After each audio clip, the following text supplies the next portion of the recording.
In 2018, there were 140 million Americans who were poor or one emergency away from economic ruin.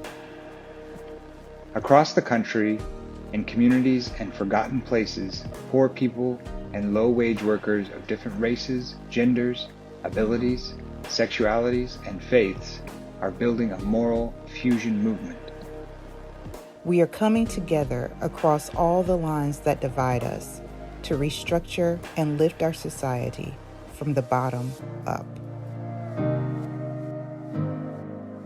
We delivered our demands. We demand. We demand. We demand. We demand.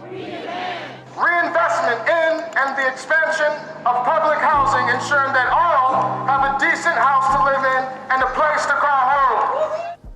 We engaged in nonviolent civil disobedience. To follow that breaking news in Albany, where a large group of protesters have moved back into the street. Today's Poor People's Campaign rally, part of simultaneous rallies in more than 30 states and Washington, D.C.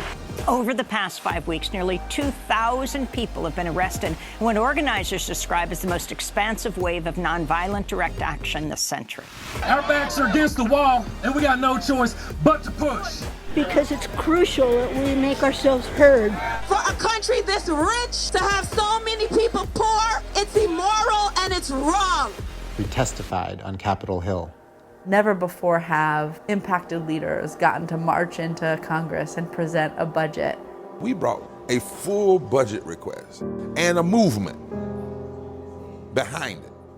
During the pandemic, we organized the largest social media gathering of the poor in U.S. history. We mobilized, we organized, we registered, and we educated poor voters across the country.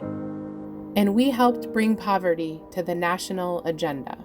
Something that hasn't come up very much tonight, but deserves a lot of attention, poverty. You know, the Poor People's Campaign is marching on Iowa right now, calling on us to talk about this issue more. Ending poverty will not just be an aspiration. It will be a theory of change to build a new economy that includes everyone. Our country now stands at a tipping point. We can realize a third Reconstruction to fully address poverty and low wages from the bottom up. Today we say to poor people, Mr. Speaker, we see you and we will eradicate poverty in our country with you.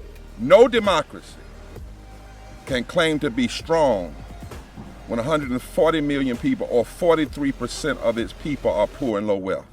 Now, we're organizing to realize a third Reconstruction. It's time to fully address poverty and low wages from the bottom up.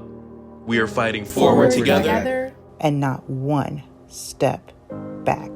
I want you to know that when hands that once picked cotton join hands of Latinos, join hands of progressive whites, join faith hands and labor hands and Asian hands and Native American hands and poor hands and wealthy hands with a conscience and gay hands and straight hands and trans hands and Christian hands and Jewish hands and Muslim hands and Hindu hands and Buddhist hands. When we all get together, we are an instrument of redemption.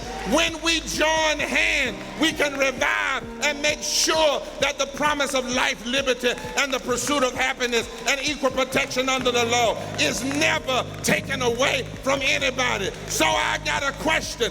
Are the rejected ready to revive and declare that this land is your land, this land is my land, this land is our land, and together from the State House to the White House, the rejected are going to demand that this nation never give up on being one nation under God, indivisible, with liberty and justice for all.